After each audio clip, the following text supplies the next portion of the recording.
नमस्कार दोस्तों, स्वागत है आप लोगों का एमआर एग्जाम क्लासेस में। दोस्तों, आज हम पढ़ेंगे लघुत्तम समापवर्त और महत्तम समापवर्त, अर्थात लस और मस। और इसमें से सबसे पहले हम पढ़ेंगे गुणनखंड तथा गुणज, गुणनखंड तथा गुणज। इसके बाद पढ़ेंगे हम लोग मस अर्थात महत्तम समापवर्त। इसके बाद पढ़ेंगे लस अर्थात लघुत्तम समापवर्त। फिर पढ़ेंगे दो भिन्नों का गुणनफल। फिर पढ़ेंगे भिन्नों का लस बराबर क्या होता है, भिन्नों का मस बराबर क्या होता है। इतना आज हम कवर करेंगे। तो चलिए हम पढ़ते हैं गुणनखंड तथा गुणज। गुणनखंड तथा गुणज है क्या?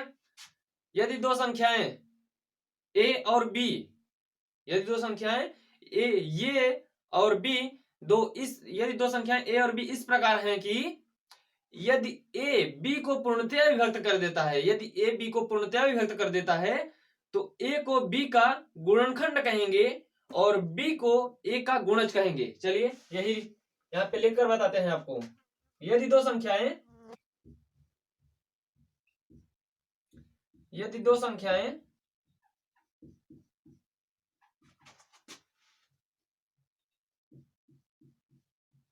ए और बी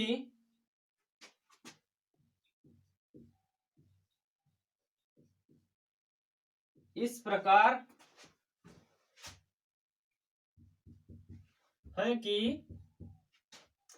प्रकार हैं कि ए बी को पूर्णतया विभक्त कर देता है, पूर्णतया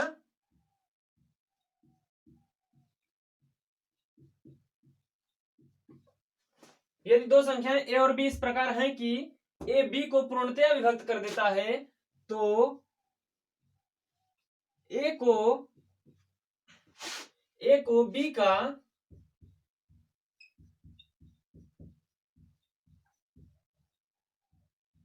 गुणनखंड कहते हैं तथा बी को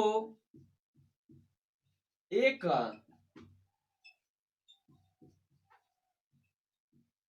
गुणज कहते हैं।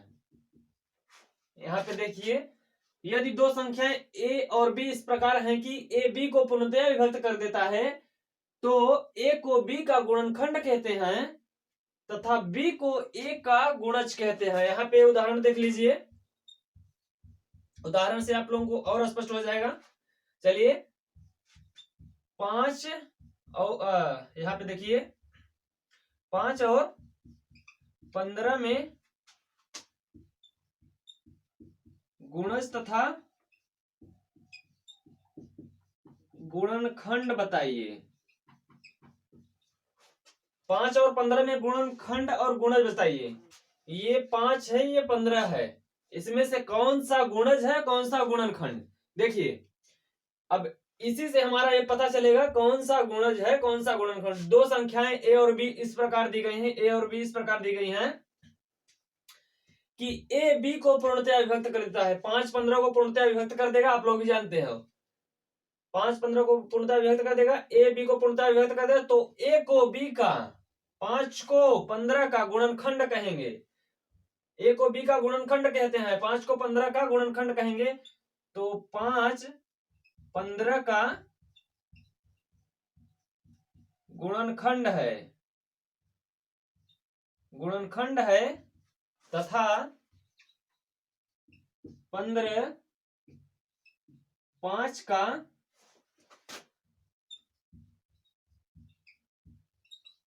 गुणज है। देखिए यही आपको एग्जाम्पल समझाया हूं, यही आपको थ्योरी में लिखा गया है। चलिए आगे बढ़ते हैं थोड़ा।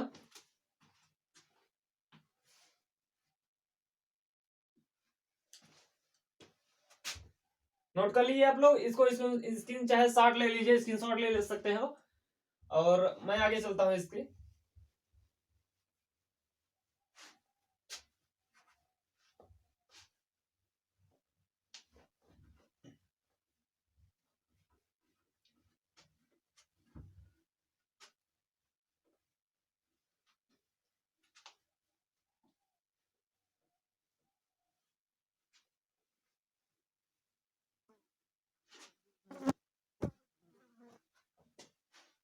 देखिए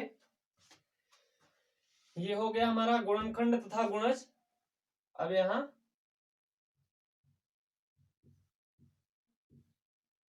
महत्तम समापवर्त्य,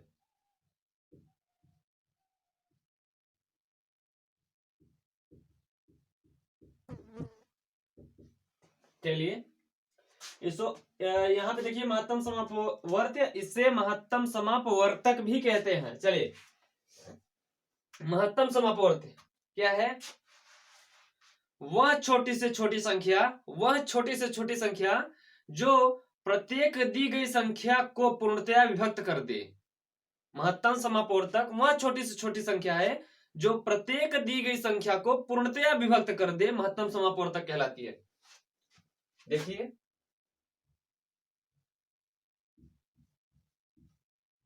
वह छोटी से छोटी संख्या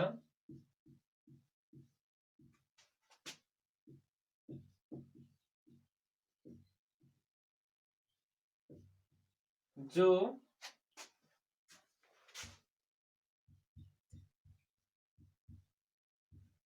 प्रत्येक दी गई संख्या को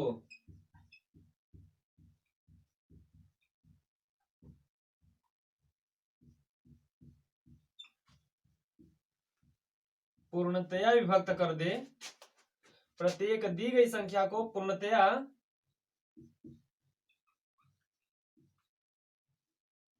विभक्त कर दे, मस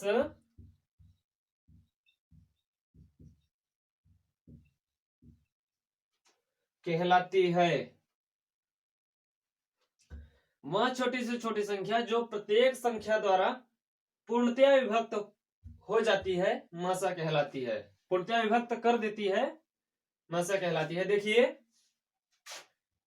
उदाहरण ले लेते हैं। उदाहरण यहाँ पे 3549 मस कैसे भाग देते हैं? यहाँ पे मस ज्ञात कैसे करते हैं?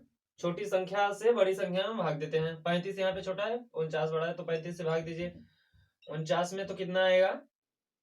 एक बार जाएगा, 35 आएगा। यहाँ पे 35, यहाँ 4 हो जाएगा। ये कितना है? ये 49 है, ये 35, 4 आ गया, ये 14। 14 भागे करेंगे फिर 35, कितना आएगा? 14 दूना 28, 7 आ जाएगा। 7 भागे 14 करेंगे, ये कट जाएगा। फिर 7 भागे 49 करेंगे, ये भी कट जाएगा। तो इसका मसा क्या आ जाएगा? मसा क्या आ जाएगा? 7। तो वही, यही मैं यहाँ पे लिखा हूं, वह छोटी से छोटी संख्या, वह छोटी से छोटी संख्या जो प्रत्येक दी गई संख्या को, सॉरी यहाँ पे देखिए थोड़ा सा गलत हो गया है।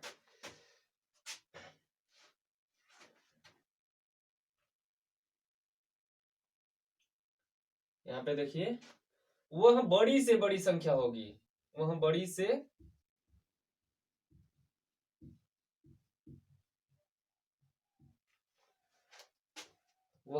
बड़ी संख्या, संख्या आगे लिखा है, यहाँ पे लिखेंगे वह बड़ी से बड़ी संख्या जो प्रत्येक दी गई संख्या को पूर्णतया विभक्त कर दे, पूर्णतया विभक्त कर दे, मसा कहलाती है। देखिए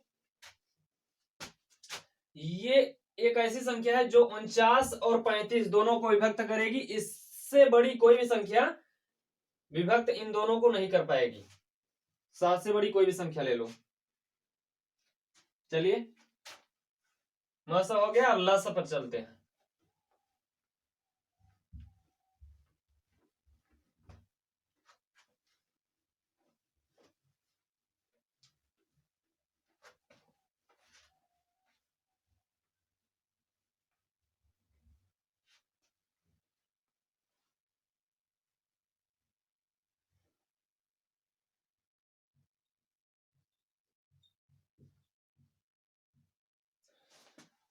लघुत्तम समापवर्त अर्थात लस यहाँ पे हो जाएगा। लस, लघुत्तम समापवर्त लस। अब देखिए लघुत्तम समापवर्त क्या है?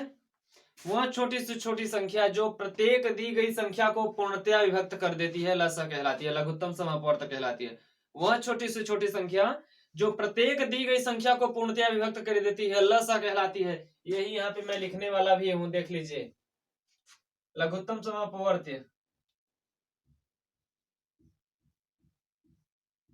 वह छोटी से छोटी संख्या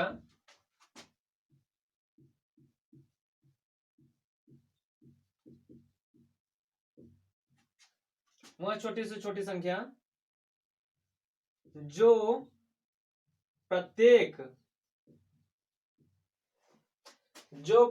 दी गई संख्या को प्रत्येक दी गई संख्या को दी गई संख्या को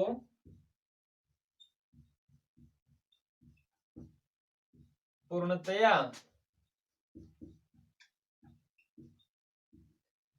विभक्त कर देती है, लस कहलाती है।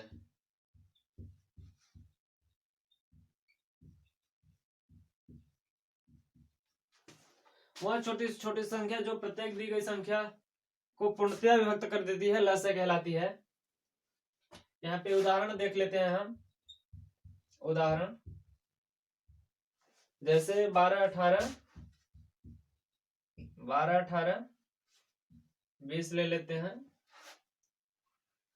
12, 18 और 20 यहाँ पे समझ लीजिए। अब इसका लसा ज्ञात करते हैं।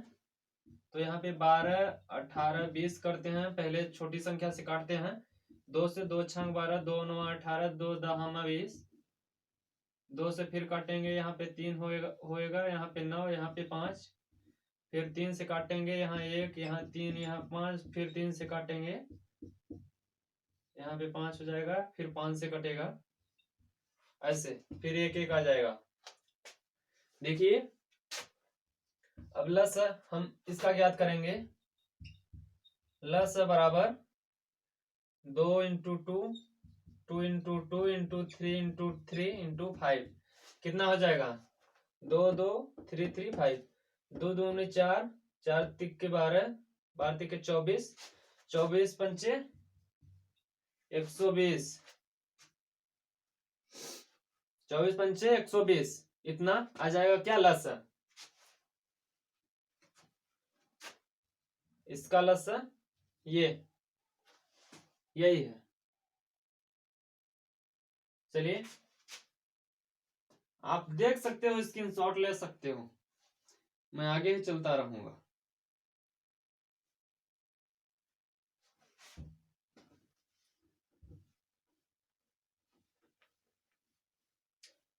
जहां नहीं समझ में आएगा तो आप लोग कमेंट में पूछ सकते हैं, और समझ में आए अगर पूरा पूरा तो बहुत अच्छी बात है। तो कमेंट में बता देना कि पूरा बहुत अच्छे से समझ में आ रहा है और अच्छे से पढ़ाएंगे।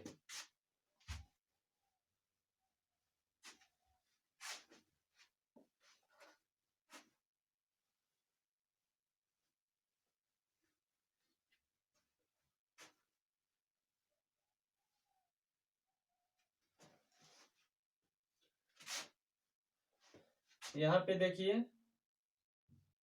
2 सूत्र है, 3, यहाँ पे देख लेते हैं।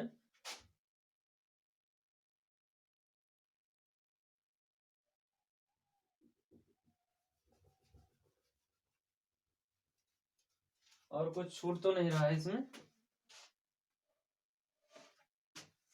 नहीं, बस यहाँ पे देखिए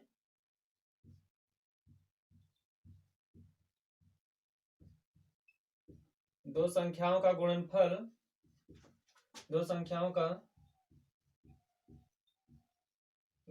बराबर, दो संख्याओं का गुणनफल बराबर लस इंटू मस। ये सूत्र याद रखिएगा। अभी मैं और 2 लिख रहा हूं। भिन्नों का लस, भिन्नों का लस लघुत्तम समापवर्त बराबर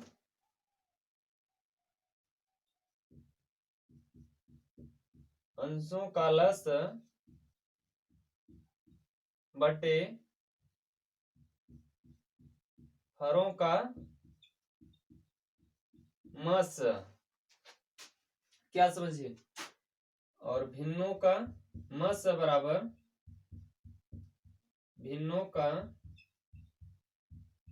मस बराबर अंशों का मस बटे हरों का लस। इतना है। इसका इस सूत्र का प्रयोग किस प्रकार के क्वेश्चंस में होता है मैं आपको बता देता हूं। शायद आप लोग अभी इस प्रकार के क्वेश्चन ना पाए हों, पाए होंगे तो भी अच्छी बात है, नहीं पाए होंगे तो भी अच्छी बात है। 14/33,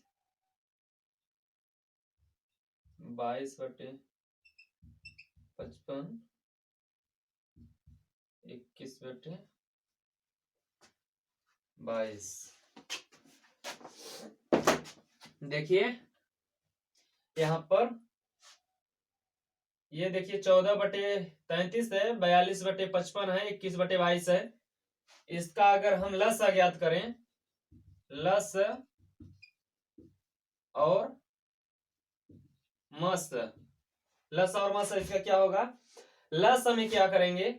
लस में अंश का लस लेकर हर का मस ज्ञात कर लेंगे, जो आएगा वही हमारा आंसर होगा। और क्या कहते हैं, मस में अंश का मस ले लेंगे, तीनों का लस लेना है, अंश का, तीनों का मस नीचे में, और मस में क्या करेंगे? तीनों का मस ज्ञात करेंगे, फिर बट्टे में लेंगे तीनों का लस, यही हमारा आंसर हो जाएगा। चलिए आप लोग कमेंट में इसका आंसर हमें बताइएगा, मैं चेक करूंगा आप लोगों को। तो चलिए आज का टॉपिक इतना, कल इसके क्वेश्चन चलेंगे इसके आगे। चलिए अपना ख्याल रखना, अच्छे से रहना।